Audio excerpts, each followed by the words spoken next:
పల్నాడు జిల్లా సత్తెనపల్లి మండలం భీమవరం గ్రామంలో దివంగత నేత డాక్టర్ కోడెల శివప్రసాదరావు విగ్రహాన్ని కోడెల శివరాం ఆవిష్కరించారు. ఇక ముందుగా కోడెల కార్యాలయం నుండి భారీ బైక్ ర్యాలీ నిర్వహించారు. ఈ సందర్భంగా జేజే కోడెల శివరాం నాయకత్వం వర్ధిల్లాలి అంటూ చేసినటువంటి నినాదాలతో చుట్టుపక్కల ప్రాంతం అంతా మారుమోగింది.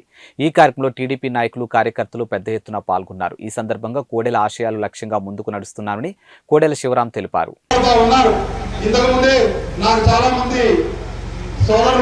స్టేజ్ మీద మాట్లాడుతూ చెప్తా ఉన్నారు, మేము అధికారం మారిన తర్వాత ఎప్పుడంటే అధికార పక్షం 2019లో అధికార మార్పిడి జరిగిన తర్వాత మొట్టమొదటిగా వాళ్ళు టార్గెట్ చేసుకున్న కుటుంబం కోడెల శివప్రసాదరావు గారు.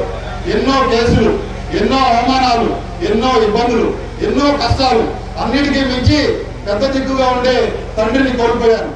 అయినా సరే మన కోసం ఇప్పటికీ ప్రాణాలు ఇచ్చే మనుషులు మన మధ్య ఉన్నంతకాలం వాళ్ళ కోసం ఎన్ని అవమానాలైనా దిగమించుకోవాలి, వాళ్ళకి అండగా నిలబడాలి, పోరాటం చేయాలి. ఎక్కడైతే అవమానపడ్డామో, ఎక్కడైతే అవమానించారో, ఎక్కడైతే తప్పుడు కేసులు పెట్టి బనాయించారో అక్కడే గౌరవంగా కోడెల గారి పేరు మారుమోగినట్టు చేయాలని చెప్పి గత 4 ఏళ్ళుగా పోరాటం చేస్తా ఉన్నాను. అవతల అధికార పక్షంతో పోరాటం చేస్తా ఉన్నాను.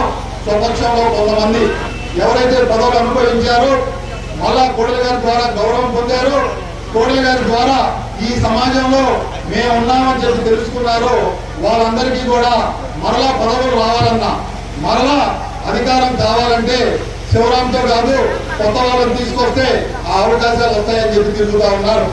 వాళ్ళందరికీ ఒకటే మాట చెప్తా ఉన్నాను, ఒకప్పుడు అడగండి అమ్మాయిని అన్నం పెట్టిన ఈ రోజుల్లో అడగకుండానే అన్నీ చేసి పెట్టిన కోడెల శివప్రసాదరావు గారి రుణం ఏ విధంగా మీరు తీర్చుకోబోతా ఉన్నారు.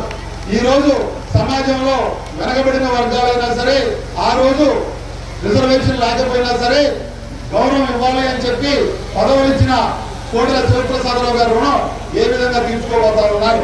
అందుకే కోడెల గారి పేరు వినపడకూడదు, కోడెల గారి బొమ్మ కనపడకూడదు, కోడెల గారి పేరు చెప్పకూడదు అని చెప్పి ఆయన ద్వారా పదవులు పొంది గౌరవం పొంది నాయకులు ప్రయత్నం చేస్తా ఉన్నారంటే కన్న తల్లిని అవమానంతో సమానం, కట్టుకున్న వాళ్ళని రోడ్డు మీద నిలబెట్టిన దాంతో సమానం.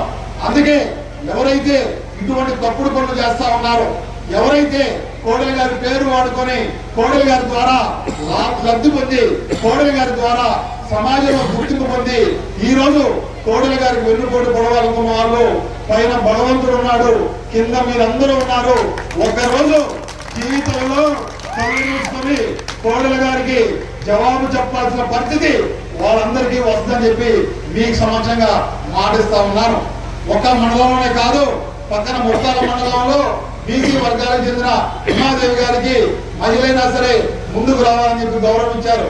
రాజుపాలెం మండలంలో కోటయ్య గారు అని చెప్పి బీసీలకు సంబంధించిన వెనకబడిన వర్గాలకి అవకాశం ఇచ్చారు. ఇవాళ స్టేజ్ మీద నాకు ఆనందం ఏంటంటే ఎంతో మంది మర్చిపోయినా సరే నమ్ముకున్న వాళ్ళు, అభివృద్ధి చూసిన వాళ్ళు, అభివృద్ధిని చేపిస్తున్న వాళ్ళు, సోదరుడు సర్పంచ్ యువన్ మాట్లాడాడు, బ్రహ్మాండంగా మాట్లాడాడు. కోడెల గారు ఏ విధంగా దళితులకి గౌరవం ఇచ్చారు, ఏ విధంగా దళిత వాళ్ళల్లో మార్పు తెచ్చాడు, ఏ విధంగా బ్రతికున్నంత కాలం వెనకబడిన వాళ్ళు వెనకాల కాదు ముందుకు రావాలి అని చెప్పి తాపత్రయపడ్డాడు, చేసి చూపించాడు. ఆయన ఇప్పటికీ మేము మర్చిపోలేకపోతా ఉన్నామని చెప్పినందుకు సోదరుడికి కోడెల బిడ్డగా ధన్యవాదాలు తెలియజేసుకుంటా ఉన్నాను.